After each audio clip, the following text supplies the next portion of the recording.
Introducing Scott Ritter's YouTube channel, a platform dedicated to discussing the Russian-Ukrainian conflict. Scott Ritter, an expert in international relations, provides in-depth analysis and commentary on the ongoing war between Russia and Ukraine. With his extensive knowledge and first-hand experience, Scott Ritter offers unique insights into the historical background, geopolitical complexities, and humanitarian aspects of the conflict. Join his channel to gain a comprehensive understanding of the crisis, including its impact on regional stability and global politics. Through well-researched and balanced content, Scott Ritter's YouTube channel serves as a valuable resource for anyone interested in delving deeper into the Russian-Ukrainian war. And will be flushed down the toilet of life. All right, that's under 3 minutes. You're rolling today, Scott. Ilyan Stanchev from Bulgaria. What's up with those tanks and other machines roaring on the American streets? I have seen a bunch of posts about that too, and I'm also wondering. Not a damn thing. Understand that America doesn't work on the concept of military coup d'etats, that the military doesn't move unless ordered to move. And these orders must be legal. And this is Philadelphia, Scott. If you I don't care. I mean, if you pull up those numbers of the vehicle, I bet you're going to find that's the Pennsylvania National Guard. I can guarantee you those are not regular U.S. Army forces. That's the Pennsylvania National Guard, and they're going out on drill weekend. That's it. There's no coup d'etat. There's nothing taking place. This happens all the time. Units leave their armory. If we took a look at the address there and we Googled that, I bet you'll find the Pennsylvania National Guard Armory located near. And these vehicles are either coming from or returning to the Army. The last thing these are is American troops in the streets, because that would be unconstitutional. There has to be an order given by the president, approved by Congress before that happens. And that's not how this country works.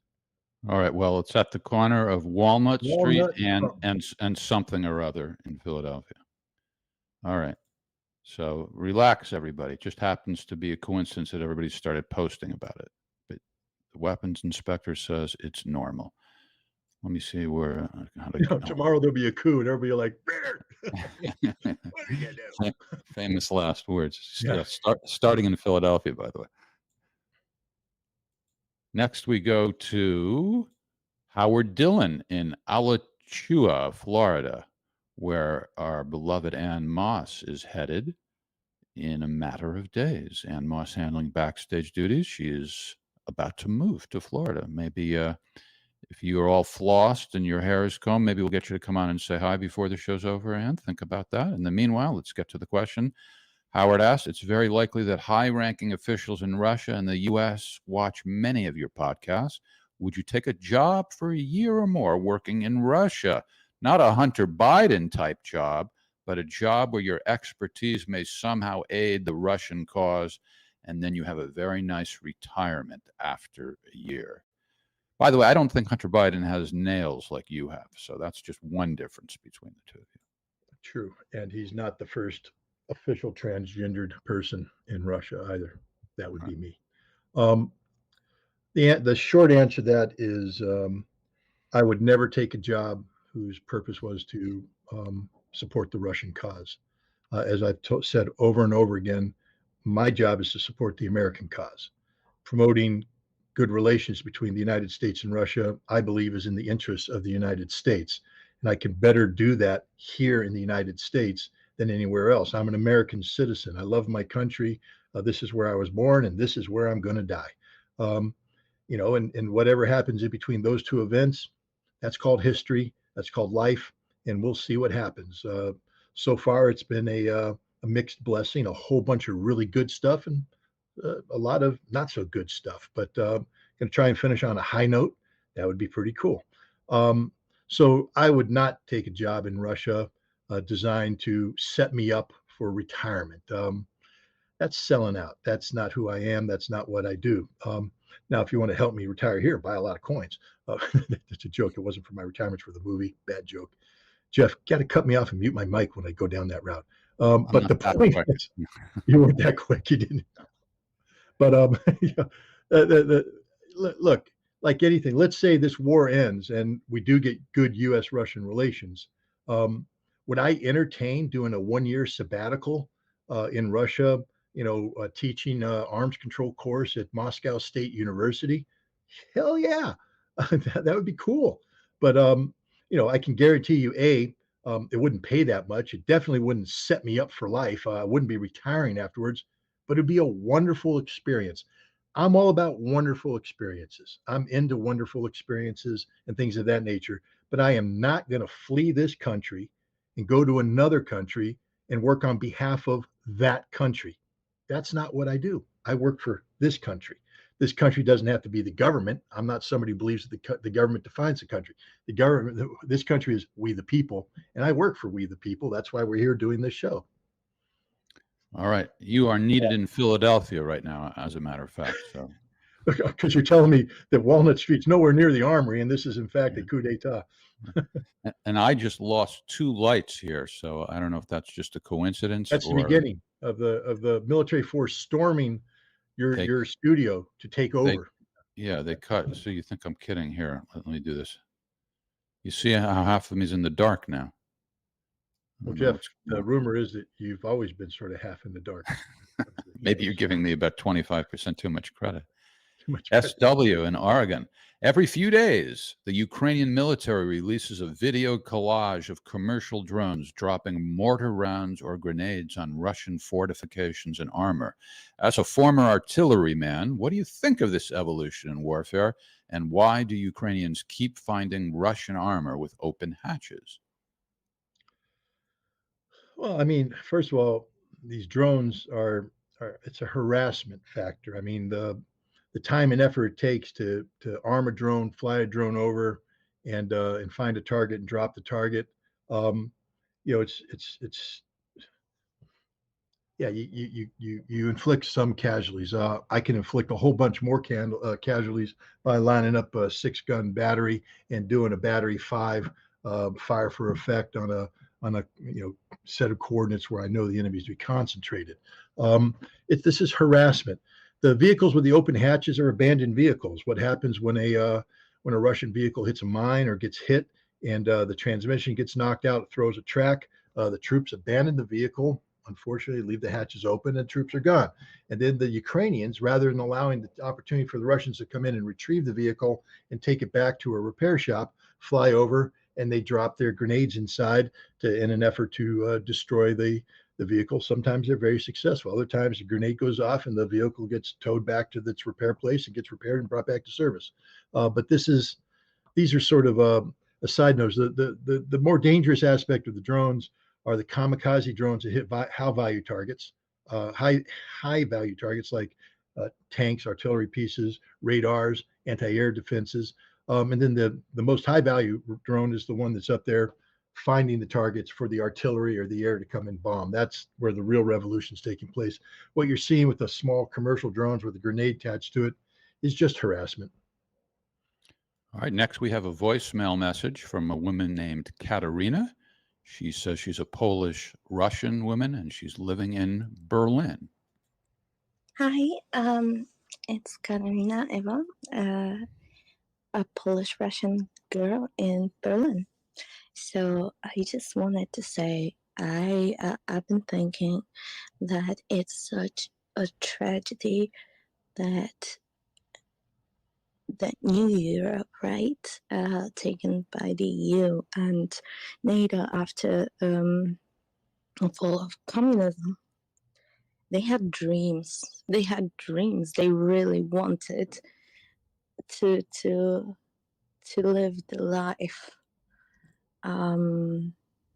They were so proud. I remember they were so proud when Polish people. They were so proud when they joined the EU.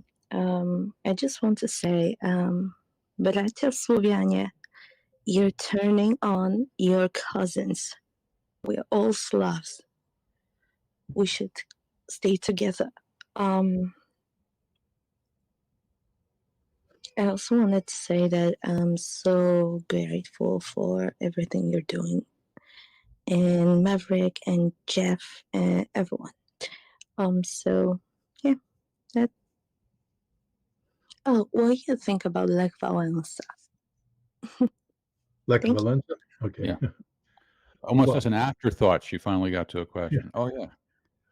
well, look, I mean, I think, one of the points, she made a couple points there. And one is that there was high hopes in Europe for the post-Cold War um, environment, that the wall came down, peace was breaking out all over, the promise of democracy, the promise of economic prosperity. So there's a lot of hope for that. And it probably could have happened except for the United States, which didn't believe in peace breaking out all over and prosperity. We sought to use Europe for our own strategic geopolitical advantage. And one of the main things we wanted to do is create the conditions that kept Russia down. And so we did it. Now Europe's paying the price right now. It's a heavy price to pay. She also brought up the point about Slavs fighting Slavs. Look, I'm not Slavic, so I can't claim to have any deep understanding of that notion. But I think that Slavs, are united by culture, language, history, religion in many cases, although not in every case. And they shouldn't be fighting one another. But then I would argue that nobody should be fighting one another, that Europeans should be looking at each other like cousins. And, given the complicated history they have, understand that they shouldn't let an outside power like the United States create the conditions to put Europeans in conflict with Europeans. That's what's happening in Ukraine. We clearly have people like Anne Applebaum, and I wrote an article about this, George Soros and others, saying that the marriage of NATO technology with Eastern European manpower creates this wonderful death-dealing machine that can keep Russia down. That means that Slavs are killing Slavs, and that's not a good idea. So Katerina's right on that front. What do I think of Lech Walesa?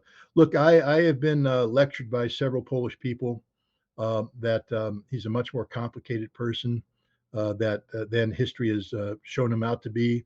And that if you buy into the whole solidarity movement and his role in that you're buying into fiction. I'm not empowered enough with knowledge and information of a detailed enough nature to opine further on this. What I can say is what it becomes clear to me in talking to people is I don't know enough. I need to learn more. And because I believe in knowledge is power, I will learn more. I will go out and I will start buying books about Poland and Lech Walesa and solidarity and try and get more informed on an important man, whatever you think of him. He is a historical figure, an important movement at an important time. Because of that question, you're now going to buy multiple books about Lech Walesa. Is that what you're saying? Yeah, look, a guy asked me a question the other day about what book I would recommend about Bandera. You remember that question? Mm-hmm. I have bought 4 books on Bandera, and I'm going to read them, and then I'm going to make my recommendation about what book to read. I mean, you guys, I take this job we got here seriously. I mean, I laugh a lot. I do Spartan races, but at the end of the day, when I say knowledge is power, and that we should empower ourselves through the accumulation of knowledge and information, that's something that I live by. So yeah, I'll be going and buying some books. All right. Buy stock in Amazon. If nothing else, they'll make a profit off of Scott's book purchases. Janice, Sweden, aka the new Sweden. What logic can be applied to Sweden joining NATO? What will Sweden gain? If no gain, what are the decision makers basing their decision on? They never wanted the people's opinion, so what drives their decision? What happens short and long term if and when Sweden ever joins NATO? Well, I think it's a political decision. It's a political decision made by political elite, as Janus indicates, in total disregard or in total, I guess disregard is the right word. They just don't care what the Swedish people think. There was no referendum, etc. Sweden enjoyed the status of a neutral nation that gave it a lot of credibility, a lot of respect. It had a very professional, small military that was used on several occasions in support of various European projects. Some people disagree with them, but for instance, they played a role in Bosnia. They played a role in other NATO interventions. Sweden provided battalions of forces. So there was a lot of interoperability, but Sweden was still considered a neutral nation. I think Sweden got caught up in the anti-Russian posturing of Europe in the post special military operation era, and they got caught up in the emotion of this, and NATO was of a mind that they couldn't let the Russians dictate the expansion of NATO simply by going to war against Ukraine. So they had to make a point that NATO could continue to expand, and the most likely or the only available venues for NATO expansion were Finland and Sweden. So a lot of pressure was put on Finland and Sweden by the United States, by NATO, by the European Union to get them to join. And Sweden bought into it. This is going to bankrupt Sweden. I hope people understand that. It's also going to put Sweden at tremendous risk. You remember those Russian nuclear weapons that people were talking about, we talked about earlier? They're going to be aimed at Sweden now, right? As we speak, Russia was all about making the Baltic a nuclear-free zone, no nuclear weapons, and all that kind of stuff. That day and age is over. Finland is 100% targeted by nuclear weapons, so is Sweden. So remember when Sergei Karaganov whispers in Putin's ear and says, nuke Poznan. What he may be saying at some point in time, because Sweden was stupid enough to join NATO, is nuke Malmo. Nuke, and he probably won't nuke the capital, but, nuke Gotland, nuke something, because Sweden's now part of NATO, which means Sweden's the problem, not the solution. Now, you pronounce that name Janus? Is that if I'm an American, I can pronounce it any way I want to, because that's what we do. I don't know. Janus, I don't know. Oh, okay. I was just wondering if you might be familiar with the name. I wasn't mocking you. You might be right. No, Janus, when I was in the Marines, we had a supercomputer war simulation device known as Janus that we used to war game the Iraq war. So I look at it, it's spelled the same way, Janus. So that's why I use that. Oh, all right. Commit this heinous crime. Hyenas. Yeah. The pronunciation of the word is heinous. Oh, did you see what they did there? We got scammed, Jeff. What do you mean? It's a little boy trick. It's one of those names that if you pronounce it, then you end up saying, so Beavis and Butthead can go, he said anus. That kind of thing. Oh, I get it. What was it in school? We used to, the fake name that we gave for the Haywood Jablomi. Something like that. Yeah. We could go on, but let's not. Billy T. from Nova Scotia. Why does the world remain silent while Israel commits all kinds of war crimes and atrocities against Palestinians? And do you think this will ever change? Billy T., you're an anti-Semite.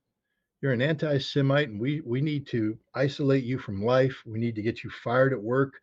We need to make you so depressed you go commit suicide. That's why the world remains silent, Billy T., because there is a overwhelming power out there that has bought into Zionism and is supporting the Israeli state blindly, and anybody who dares speak out against that, instead of being allowed to participate in a debate, a discussion, a dialogue about a very important issue, you're called anti-Semitic. I dodge that only because I can throw something on the table that not too many people can, meaning that, I'm one of the few people that actually put my life on the line to stop missiles from hitting Israel during the Gulf War. And then for 4 years, from 1994 to 1998, I worked very intimately with the Israeli intelligence services, traveling to Israel many, many times, meeting with Israelis at the highest levels to coordinate intelligence support of the weapons inspections in Iraq to prevent these missiles from hitting Israel. So nobody can call me anti-Semitic. Nobody can call me anti-Israeli. But I'm somebody who operates under the notion that friends don't let friends drive drunk. And at one point in time in the pre-Netanyahu years, I called myself a friend of Israel. But I said, I can't sit by while Israelis hijack the bus and they're going to drive it off a cliff. At some point in time, you got to stop it, turn off the ignition, get the guy out of the driver's seat and say, hey, go sleep it off. But not too many people have my resume, have my background. And the second you say something critical of Israel, you're called anti-Semitic. And in this day and age, you get that label on you, they shut you down like that. All right, you are a transgender anti-Semite. That's quite a hyphenate. Let's go to another voicemail question. This from a gentleman named Thomas. You keep hearing pundits and people talk about a tactical